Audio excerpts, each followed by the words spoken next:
एक चीज याद रखो, आप जानते हो आईआईटी का रिजल्ट कितने परसेंट है, कितना परसेंट है आईआईटी का रिजल्ट, और मेंस का रिजल्ट कितना परसेंट है, चलो बताओ। आईआईटी का परसेंट है ना, हाँ आईआईटी का रिजल्ट, आईआईटी का रिजल्ट कितना परसेंट है सर? लगभग 0.1% है आईआईटी एडवांस का रिजल्ट। यानी अगर मैं शुरू से देखूं तो 14 लाख बच्चे ये मानकर चलते हैं कि शायद एडवांस का हम देंगे, और फिर 14 लाख में से कुछ हजार बच्चे सिलेक्ट होते हैं, कुछ हजार बच्चे सिलेक्ट होते हैं, तो लगभग 1% कह लो, 1% कह लो, 1%, 0.1%, ये इसी के आसपास है। तो 100 में से एक बच्चा सिलेक्ट होता है। अब 100 में से एक बच्चा सिलेक्ट क्यों होता है?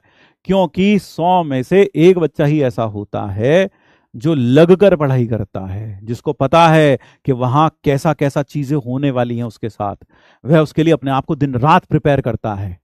अगर महायुद्ध पर जाना है तो रोज, है ना, बेड पर सोकर आप एक अच्छे योद्धा नहीं बन सकते। अगर महायुद्ध पर जाना है, कहीं युद्ध पर जाना है, तो रोज सुबह उठकर व्यायाम करना पड़ेगा, रोज कसरत करनी पड़ेगी, रोज प्रैक्टिस करनी पड़ेगी, रोज तलवारबाजी सीखना पड़ेगा, है ना, अगर मैं पुरानी बात करूं तो उसी तरह की बात यहां पर भी है। अगर आपको एडवांस तक जाना है, अगर आपका एम वहां तक है कि मुझे तो आईआईटी जाना है, मुझे आईआईटी में जाना, वो भी अच्छी रैंक के साथ जाना है, तो भैया तो फिर आपको उसके लिए अलग तरीके की प्रैक्टिस करनी पड़ेगी।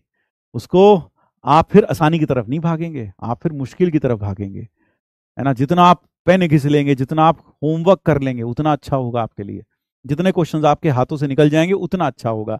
और अगर आप जो क्वेश्चंस हम दे रहे हैं, क्लास में कर रहे हैं, जो हम आपको कहते हैं टाइम बाउंड प्रैक्टिस करो, डीपीपी से, टाइम बाउंड मैनर में प्रैक्टिस करो, किससे, मॉड्यूल से, हम ये बोलते हैं आपको करने के लिए, लेकिन कितने लोग कर पा रहे हैं? 100 में से एक बच्चा, और वही एक बच्चा वहां जाता है। 100 में से एक बच्चा कर पा रहा होगा ये, है ना। बाकी तो कोई, किसी के जिंदगी में कोई डिस्ट्रैक्शन घुसा पड़ा है, किसी की जिंदगी में कोई और डिस्ट्रैक्शन घुसा पड़ा है, किसी की बॉयफ्रेंड है, किसी का गर्लफ्रेंड है, उसके साथ भी समय बिताना है, फिर किसी को रील का चस्का लगा है, किसी को गेम का चस्का लगा है। इस सब में लोग उलझे पड़े हैं। 100 में से ही एक बच्चा ऐसा होता है, या 2 बच्चे या 5 बच्चे ऐसे होते हैं जो सच में तैयारी करते हैं, बाकी तो सिर्फ नाम के लिए तैयारी करते हैं। तो एक चीज याद रखिएगा, है ना। तो बहुत सारे बच्चे सिर्फ नाम के लिए तैयारी करते हैं, सिर्फ नाम के लिए। उन्हें पता होता है रिजल्ट क्या आने वाला है, उन्हें पता है रिजल्ट क्या आने वाला है, उन्हें पता होता है, ठीक है, हाँ उन्हें पता होता है कि रिजल्ट क्या आने वाला है, उन्हें पता है, उन्हें पता है कि उनके साथ क्या होने वाला, उन्हें पहले से दिख रहा होता है, लेकिन वो स्वीकार नहीं करते। वह कभी भी उस सच्चाई को देखकर डर तो थोड़ा बहुत जाते हैं, लेकिन अपने मन को समझा लेते हैं, नहीं नहीं कोई बात नहीं, हो जाएगा। या फिर बाकी चीजों में उनको इतना आनंद आता है कि वो सच्चाई को देख कर भी अनदेखा कर देते हैं। वह, उन्हें पता है ये होने वाला है, वह उसके लिए कुछ भी प्रयास नहीं करते, वह उसके लिए कोई भी प्रयास नहीं करते, दे डू नॉट, है ना। हाँ, वो उसके लिए कोई प्रयास नहीं करते, उन्हें पता है क्या होने वाला। उन्हें, हर आदमी को अपनी औकात, जिसे मैं कहता हूं, यानी कि असलियत, औकात यानी असलियत, हर आदमी को अपनी औकात पता होती है अंदर से। उसके अंदर जो ईश्वर बैठा उसको पता होता है।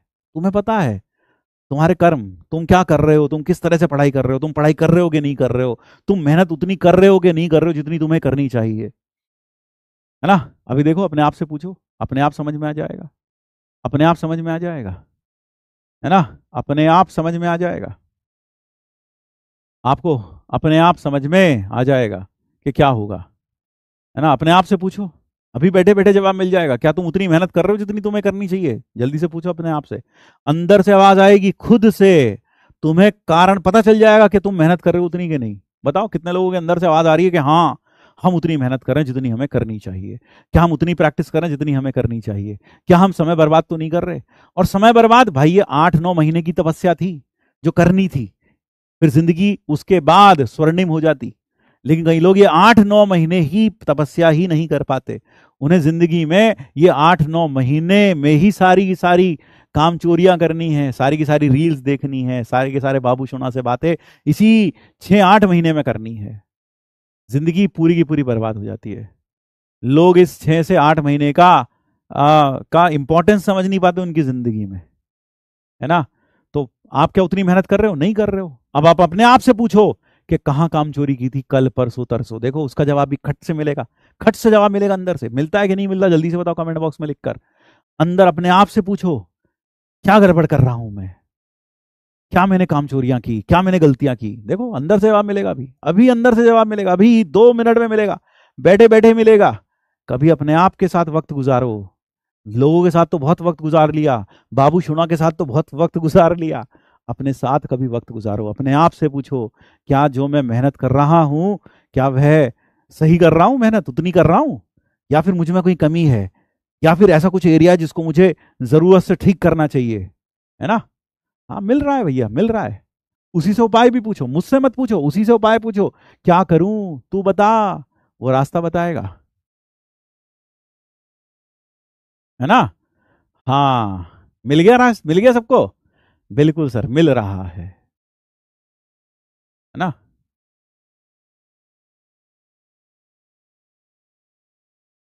तो हाँ, एक कह रहा टाइम वेस्ट हो जाता है, बिल्कुल सही। जो टाइम तुम वेस्ट करते हो, बर्बाद करते हो ना, ये अक्सर वही लोग होते हैं जो उनको लगता है लेक्चर छोटा होना चाहिए, होमवर्क कम होना चाहिए। क्यों? इससे उनकी ऐश में खलल पड़ता है ना। उससे उनकी ऐश में खलल पड़ता है। फिर वो अपने आप को पता कैसे समझाते हैं, लेक्चर लंबा होगा तो सेल्फ प्रैक्टिस का टाइम कम मिलेगा, सेल्फ प्रैक्टिस का टाइम कम मिलेगा, प्रैक्टिस से ही तो सिलेक्शन होता है। अब उसको क्या, उसको ये नहीं पता कि क्लास में जब टीचर पढ़ा रहा है तो पूरा समय वो सिर्फ पढ़ा रहा है, क्वेश्चंस कर रहे हैं। तो आप क्वेश्चंस खुद साथ में टीचर को म्यूट कर दो, मुझे तो म्यूट कर पर डाल दो लाइव वीडियो में, और खुद क्वेश्चन को सॉल्व करके देखो, बल्कि वीडियो पॉज करके खुद क्वेश्चन करके देखो। तो क्या हो रहा है, तू खुद ही तो क्वेश्चन सॉल्व कर रहा है, और क्या कर रहा है, मेरे साथ बैठ के, मेरे सामने तू बैठ के क्वेश्चन सॉल्व कर रहा है। वो ज्यादा अच्छा है ना, रादर देन के क्लास कम कर दें, होमवर्क कम कर दें, और उसके बाद क्या हो, तू तेरे को तेरे ऊपर छोड़ दें, तेरे को तेरे ऊपर छोड़ दें पूरी तरीके से, कि भैया तुम देख लो अपना अपना, हमने तो पढ़ा दिया, हमने तो कोर्स पूरा कर दिया, अब तुम अपना अपना देख लो। 5-10 सवाल दे दूंगा, है ना, चैप्टर के आखिर में, और फिर एक एडवांस सेशन दे दूंगा, बात खत्म, बाकी तुम अपना अपना देख लो। लेकिन ये ज्यादा अच्छा लगता है ऐसे बच्चों को, बोले हाँ ये बढ़िया है, हमें कोई टोका टोकी नहीं, कुछ नहीं, बस दे दिया हो जाएगा, कर लेंगे, नहीं करना तो नहीं करेंगे। मैंने कल वाला टेस्ट 7 क्वेश्चन अटेम्प्ट करने, ऑल करेक्ट, 19/60 मार्क्स आए। सच बोल रहा हूं, अगर मैंने सब चैप्टर की थ्योरी पढ़ के दिया होता तो पता नहीं हैंडपंप उखाड़ दिया होता, है ना। हाँ, तो ये क्या होता, ता ते और ती, ता ते और ती, ये होता तो मां कसम हैंडपंप उखाड़ देता, मैं सिलेक्ट हो जाता। असफल अगर आप होने वाले हो ना, तो उसकी निशानी क्या है, आपके वाक्यों के आखिर में ता ते ती लगने लगता है। अगर मैंने रिवाइज कर लिया होता तो मैं सारा टेस्ट बना देता, अगर मैंने रिवाइज कर लिया होता तो मैंने जे एडवांस भी फोड़ दिया होता, अगर मैंने क्वेश्चन की प्रैक्टिस ज्यादा कर ली होती तो एडवांस भी फोड़ दिया होता। तो ता ते और ती, ध्यान रखिएगा, ता ते और ती वही होता है। ये देखो, ये मेरा ट्रिग्नोमेट्री और बेसिक मैथ्स का बैकलॉग है, कैसे कवर करूं। अच्छा एक चीज बताओ, अगर मेरा बैकलॉग है तो मैं कैसे कवर करूंगा, ऑफकोर्स पढ़ के कवर करूंगा। अगर पढ़ने का समय नहीं मिल रहा तो वन शॉट से कवर कर लो, इतनी बार बताया, या फिर क्लास नोट्स लेकर बैठो, क्लास नोट्स पढ़ना शुरू करो, एक एक क्वेश्चन को खटाखट खुद से रफ कॉपी में सॉल्व करो, या फिर बस वहां पेन चलाओ जहां क्वेश्चन में जो मैंने किया वो तुम्हें समझ में नहीं आ रहा, ऐसे कर लो। ऐसे करके सिर्फ पीडीएफ से ही बैकलॉग कवर कर लो आप। जहां अटको, जहां कुछ समझ नहीं आ रहा, खुद से भी कुछ समझ में नहीं आ रहा, वहां पर आप वीडियो देख लो, ऐसे करके बैकलॉग कवर कर सकते हो। बाकी पढ़ाई करके कवर होगा भाई, और तो कोई तरीका नहीं कि कल को गुल्ली डंडा खेल लोगे, कंचे खेल लोगे, है ना, वो क्या वीडियो गेम खेल लोगे, तो उससे बैकलॉग कवर नहीं होगा, वो सिर्फ पढ़ के ही होगा भाई। या कोई यज्ञ हवन कर लोगे, उससे बैकलॉग कवर हो जाएगा, नहीं होगा। क्लास खत्म होने के बाद कितना देर रेस्ट करना चाहिए, I think maximum 45 minutes, maximum two maximum 45 minutes. और एक चीज और बताऊं, अगर मतलब मेरे साथ तो ये था जब मैं पढ़ाई करता था, कि अगर मैं दिन में आधा घंटा सोता हूं, then it comes back in the form of 2 hours at night. I mean to say, अगर मैंने दिन में आधा घंटा आराम कर लिया तो रात को 2 घंटे तक हम और जग सकते हैं। तो दिन का जो थोड़ा सा हम कहें, अगर मैं आधा घंटा सोता था या 1 घंटा सोता था, तो दिन में अगर थोड़ी समय भी आराम कर लिया तो और रात में वो 2 या 3 घंटे के रूप में वापस मिल जाता है आपको। ठीक है, चलिए, थैंक यू। 30 मिनट्स बहुत है यार, हद से हद, 30 मिनट्स 1 घंटा हद से हद।